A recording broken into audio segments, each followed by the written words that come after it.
This or that, അതായത് ഞാൻ 2 option തരും, നിങ്ങൾക്ക് നിങ്ങളുടെ ഫേവറേറ്റ് പേഴ്സണൽ ആയിട്ട് തോന്നുന്നത് എന്താണോ അത് മാത്രമേ എഴുതുക. ഓക്കെ?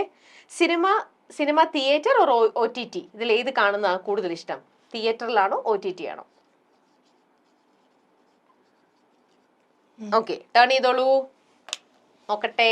തിയേറ്റർ ആവുള്ളൂ ഒബ്വിയസ്ലി. അതെ, തിയേറ്റർ. ഓക്കെ, ഈ സെഗ്മെന്റ് എല്ലാം കൂടെ കറക്റ്റ് പറഞ്ഞാൽ തരാം കേട്ടോ, ആപ്പിൾ. ഓക്കെ, അടുത്തത്, നല്ല ഫിഷ് കറി മീൽസ് പോയി കഴിക്കണോ അതോ നല്ല നോർത്ത് ഇന്ത്യൻ റെസ്റ്റോറൻറ്റിൽ പോയിട്ട് ഭക്ഷണം കഴിക്കുന്നതാണോ ഇഷ്ടം? നോർത്ത് ഇന്ത്യൻ റെസ്റ്റോറൻറ്റ് അല്ലെങ്കിൽ നമ്മുടെ സാധാരണ നാടൻ ഫിഷ് കറി മീൽസ്, ആ റെസ്റ്റോറൻറ്റ് അവിടെ പോയി കഴിക്കുന്നതാണ് ഇഷ്ടം? എനിക്ക് ഊഹിക്കാം, ഫിഷ് മീൽസ് തന്നെ, നാടൻ. ഓക്കെ, അടുത്തത്, ടീ ഓർ കോഫി?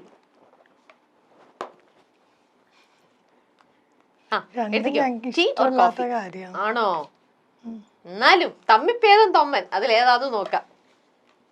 പോയി മക്കളെ, ഒരാള് ടീ പറഞ്ഞു, ഒരാള് കോഫി പറഞ്ഞു. അതെ, പോയി. നിങ്ങൾ എന്താ ഇഷ്ടമല്ല, പിന്നെ എന്തെങ്കിലും എഴുതി വെക്കണ്ടേന്ന് വെച്ച് വെച്ചു. പക്ഷെ എന്നാലും നമുക്ക് പനിഷ്മെന്റ് കൊടുക്കണ്ടേ?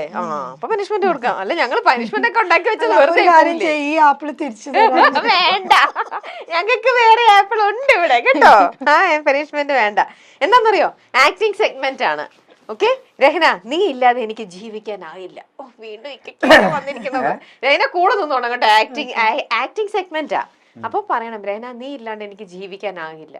അത് അഭിനയിച്ച് കാണട്ടെ. അയ്യോ, നീ ഇല്ലാതെ എനിക്ക് ജീവിക്കാനാവില്ല കേട്ടോ. ടോണിലാണോ ആ ഒരു സെന്റൻസ് പറയാ? അതല്ലേ പ്രതീക്ഷിക്കുന്നത്. എന്താ രഹന തിരിച്ചെന്ന് പറഞ്ഞേ? മുമ്പത്തെ പനിഷ്മെന്റ് രഹനക്ക് കിടക്കുന്നതാണ്. പാവയ്ക്ക് അത് കൊടുത്തതാ.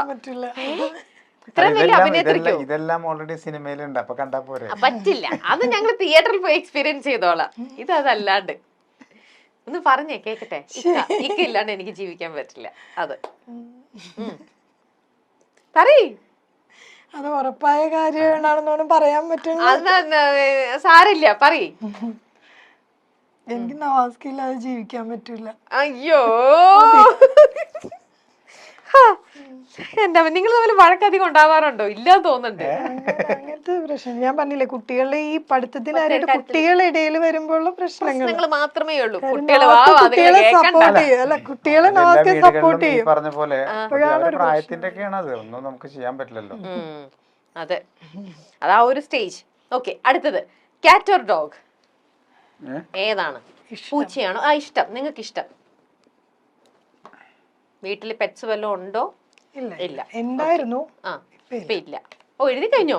2 പേർക്കും ഒരേ ആൻസർ ആണ്. പൂച്ചക്കുട്ടീനെയാണ് 2 പേർക്കും ഇഷ്ടം, കാറ്റിനാണ് ഇഷ്ടം. ഓക്കെ, ശരി. അപ്പൊ അങ്ങനെ ആ സെഗ്മെന്റ് കഴിഞ്ഞു. അതിനപ്പോ ഒരെണ്ണം തെറ്റിച്ചതുകൊണ്ട് ആപ്പിൾ തരുന്നില്ല കേട്ടോ, അതവിടെ ഇരിക്കട്ടെ. അടുത്ത സെഗ്മെന്റ്, അടുത്ത ചോദ്യം, ഒരു സിനിമ കാണാൻ രഹന ഏറ്റവും കൂടുതൽ ആഗ്രഹിച്ചിട്ടുണ്ടെങ്കിൽ അത് ഏത് സിനിമയായിരിക്കും? കാണാനായിട്ട്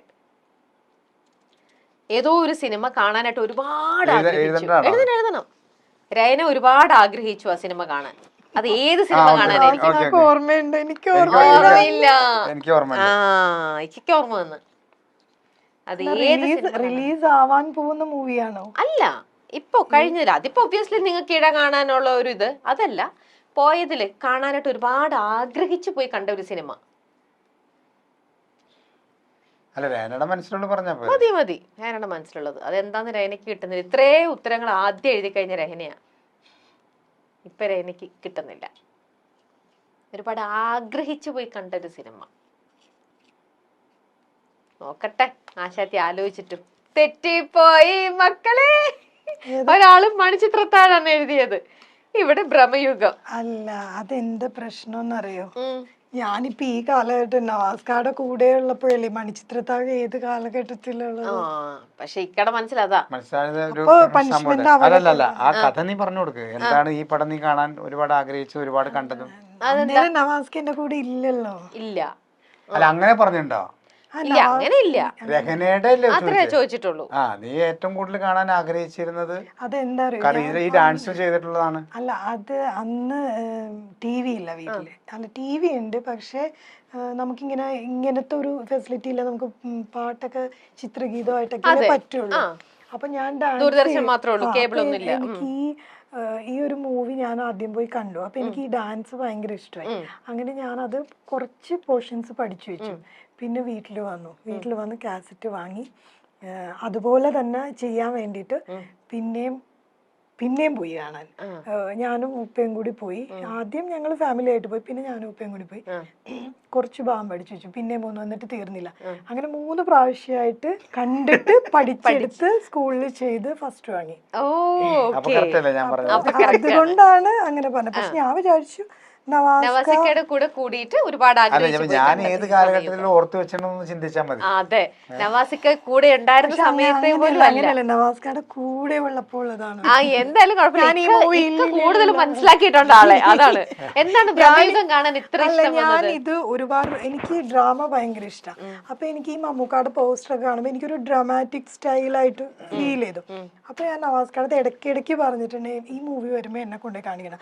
അപ്പൊ നവാസ്ക എന്റെ അടുത്ത് പറയും എന്താ കാര്യമാണ്. അപ്പൊ ഞാൻ അതൊരു ഡ്രാമാറ്റിക് മൂഡാന്ന് തോന്നണു, എന്തോ എനിക്ക് അങ്ങനെ ഫീൽ ചെയ്യണമെന്ന് പറഞ്ഞു. അങ്ങനെ ഒരുപാട് പ്രാവശ്യം. അപ്പൊ മൂവി ഇറങ്ങിയിട്ടില്ല, ഒന്നും ആയിട്ടില്ല, കുറേ നാൾ മുമ്പേ ഞാൻ ഒത്തിരി പ്രാവശ്യം പറഞ്ഞ് കണ്ട മൂവി. അതുകൊണ്ട് തന്നെ അത് കണ്ടോണ്ടിരിക്കും ഇവിടെ രോമാഞ്ചു വരുന്നു. ഈ ക്യാരക്ടർ ഞാൻ വളരെ ടെൻഷനോട് കൂടി ഇപ്പൊ ചെയ്തിട്ടുണ്ട്.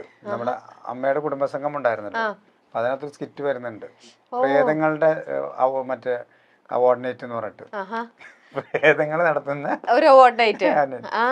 അപ്പൊ അങ്ങനെ അതിനകത്ത് ഒഴിപ്പിക്കുന്ന ഒരുപാട് ക്യാരക്ടേഴ്സ്, ഇപ്പൊ തിലകൻ ചേട്ടന്റെ ക്യാരക്ടർ, മനസ്സിലായ ക്യാരക്ടർ വരുന്നുണ്ട്, ബ്രഹ്മയുഗത്തിലെ ഈ മമ്മൂക്കാടെ ക്യാരക്ടർ വരുന്നുണ്ട്. അപ്പൊ ആ ക്യാരക്ടർ ഞാനാ ചെയ്തത്. അപ്പൊ ഇത് നടന്നുകൊണ്ടിരിക്കുമ്പോ മമ്മൂക്ക ഇരിക്കുകയാണ്. ഞാൻ മമ്മൂക്കാനെ കണ്ടിട്ടില്ല കേട്ടോ. ഈ സ്കിറ്റ് നടക്കുമ്പോ മമ്മൂക്ക അവിടെ ഇരിക്കേണ്ടതെന്ന് എനിക്ക് ആ ടെൻഷൻ ഇപ്പോഴും മാറിയിട്ടില്ല. എങ്ങനെയാണ് അത് കണ്ടിട്ട് നമുക്ക് കാണാൻ പറ്റില്ല, നമുക്ക് അത് കഴിഞ്ഞ് പോയി. പക്ഷെ എനിക്ക് കാണണമെന്ന് ആഗ്രഹം ഉണ്ടായിരുന്നു. ഒന്ന് ഇങ്ങനൊരു അബദ്ധം ഞാൻ ചെയ്തിട്ടുണ്ടെന്ന് പറയണമെന്നൊക്കെ ഉണ്ടായിരുന്നു, പക്ഷെ അതിനുള്ള ചാൻസ് കിട്ടിയില്ല. ഓക്കെ, എന്തായാലും എല്ലാ പനിഷ്മെന്റും ഏറ്റുവാങ്ങാൻ ഇവിടെ നവാസിക്ക ഉണ്ടല്ലോ. എന്താണ് അടുത്ത പനിഷ്മെന്റ് നോക്കട്ടെ. അപ്പൊ അടുത്ത പനിഷ്മെന്റ് എന്തായാലും നവാസിക്ക് പറ്റിയതാണ്. ഒരു പാരഡി സോങ് ആണ് വേണ്ടത്. നവാസിക്കയുടെ വക ഒരു നല്ലൊരു പാരഡി ഗാനം പാടിക്കോളൂ നവാസിക്ക. ഡിങ് ഡിങ്, നല്ലൊരു പാട്ടുകാരനാണ്, പിന്നെ പാട്ട് പാടുമോ എന്ന് ചോദിക്കേണ്ട ആവശ്യമേ ഇല്ല. ഞാന് മറ്റേ കൊച്ചി മിമ്മിക്ക് എഴുതിയൊരു പാരഡി ഉണ്ട്. നമ്മള് പണ്ട് കവാസക്കി ബൈക്ക് ഉണ്ടല്ലോ, അത് എടുത്ത് ഒരുത്തും പോകുന്നതാ പുറത്തേക്ക്. അവന് ഓടിക്കാൻ അറിയില്ല, അതുകൊണ്ട് ഒരുത്തും പോകുന്നതാ. ഒരു മാപ്പിളപ്പാട്ടിന്റെ ഇതിലാ, റസാക്കിന്റെ കവാസാക്കി ഒരെമ്പോക്കി ഹലാക്കാക്കി ഒരങ്കുത്തി മരത്തടിയിൽ കവാസാക്കി 2 പീസാക്കി വെളിവില്ലാതെ സ്പീഡാക്കി അവനെങ്ങോട്ടോ കണക്കാക്കി തോടും ചാടി സൂപ്പാക്കി കിടക്കണ് താഴെ 2ആക്കി. വീട്ടിലെപ്പോഴും പാട്ട് പാടിക്കൊണ്ടേ ഇരിക്കുവോ? പാട്ട് ഇഷ്ടമാണ്. എപ്പോഴും പാടും? എന്നെ പാടുവോ? ഇല്ല, ഞാൻ പാടാറില്ല. അപ്പൊ എന്നും ഇദ്ദേഹം ഇങ്ങനെ പാടുന്നതൊക്കെ കേൾക്കാറുണ്ട്. ഓക്കെ, രാമസിക്ക് എന്ത് തരത്തിലുള്ള ഗാനങ്ങളോടാ കൂടുതൽ ഇഷ്ടം? എപ്പോഴും പഴയ മെലോഡിയസ് ആയിട്ടുള്ള പാട്ടുകളാണ് കൂടുതൽ ഇഷ്ടം. ഏറ്റവും ഫേവറേറ്റ് ആയിട്ടുള്ള പാട്ട് ഏതാ? കുറെ പാട്ടുകളുണ്ട്. ഏറ്റവും കൂടുതൽ ജേട്ടൻ പാടിയ പാട്ട്, ദാസൻ പാടിയ പാട്ടുകളൊക്കെ തന്നെ. ഇപ്പോ മോഹം കൊണ്ടു ഞാൻ, അതൊക്കെ ഭയങ്കര ഇഷ്ടം. ഓക്കെ, ഇനി നമുക്ക് കുട്ടികളുടെ വിശേഷങ്ങൾ സെഗ്മെന്റ് എല്ലാം കഴിഞ്ഞു. ഓക്കെ, കുട്ടികളുടെ വിശേഷങ്ങളും കൂടെ പറയൂ. കുട്ടികളെ 3 കുട്ടികളാണ്, ഒരു പെൺകുട്ടിയും 2 ആൺകുട്ടികളും. മൂത്താൾ എന്ത് ചെയ്യണു? മൂത്താള് ഡിഗ്രി BSc സുവോളജി. മൂത്താളാണ് പെൺകുട്ടി. പിന്നെയുള്ള 2 മക്കള് നെഹറിൻ.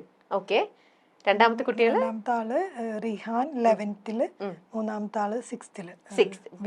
വിദ്യോദയ. റിഹാനും റിദ്വാനും. റിദ്വാൻ ആണ്, പക്ഷേ റിദ്വാനാണ്, പക്ഷെ അതാർക്കും കിട്ടാത്തോണ്ട് ഇപ്പൊ പക്ഷെ അത് അറബിക് അവിടെയൊക്കെ പോയിട്ടുണ്ടെങ്കിൽ അവര് ടീക്ക് ലോയെ പറയുള്ളൂ. RID എന്നിട്ട് അവിടെ ലോയ, നമുക്ക് ലോയാണ് വേണ്ടത്, റിദ്വാനാണ്. പക്ഷെ ഇവിടെ ആർക്കും ടീച്ചേഴ്സിനൊന്നും പറ്റില്ലല്ലോ, അപ്പൊ അത് റിദ്വാൻ എന്ന് പറയും. ഓക്കെ, അപ്പൊ എന്തായാലും നമ്മുടെ സെഗ്മെന്റും കാര്യങ്ങളൊക്കെ കഴിഞ്ഞു. സുന്ദരന്റെയും വിശേഷങ്ങളൊക്കെ കേട്ടു. ഇപ്പൊ നിങ്ങൾ പ്രതീക്ഷയോടെ കാത്തിരിക്കുന്നത് February 7th വരാൻ പോണ ഇഴ തന്നെയാണ്. അതിന്റെ പ്രൊമോഷനും കാര്യങ്ങളും ഒക്കെ ആയിട്ട് സ്റ്റാർട്ട് ചെയ്തോ? എല്ലാം നടന്നുകൊണ്ടിരിക്കുകയാണ് അതിന്റെ കാര്യങ്ങൾ. കമ്മിങ് പോസ്റ്റർ ഒക്കെ വന്നു. ഇനി അടുത്ത സ്റ്റെപ്പായിട്ട് അടുത്ത കാര്യങ്ങളായിട്ട് വരും. ഓക്കെ, ഇനി നിങ്ങൾ ഒരുമിച്ച് ആണെങ്കിലും ഒരുമിച്ച് അല്ലാതെ ആയിട്ടാണെങ്കിലും സിനിമകൾ വന്നാൽ രണ്ടുപേരും ചെയ്യാൻ ബില്ലിംഗ് ആയിട്ട് നിൽക്കുകയാണ്. നവാസിക്ക പിന്നെ എപ്പോഴും ഇന്നായിട്ട് നിൽക്കുന്നു, റെനയും ബില്ലിംഗ് ആണ്. അല്ല, നമ്മൾ അങ്ങനെ ഒരു തീരുമാനത്തിലൊന്നുമില്ല. ഇപ്പൊ ഇത് സംഭവിച്ചു, അത് ഭംഗിയാക്കി, നമ്മുടെ ഭാഗത്തുനിന്നുള്ള ഒരു എഫേർട്ട് ഉണ്ടല്ലോ, അതൊക്കെ നമ്മൾ മാക്സിമം ആത്മാർത്ഥമായി ചെയ്തിട്ടുണ്ട്. അതിന്റെ റിസൾട്ട് അത് ചെറിയൊരു പടമാണ്, അത് ആളുകൾ സ്വീകരിച്ചാൽ നമുക്ക് ഒരുപാട് സന്തോഷം.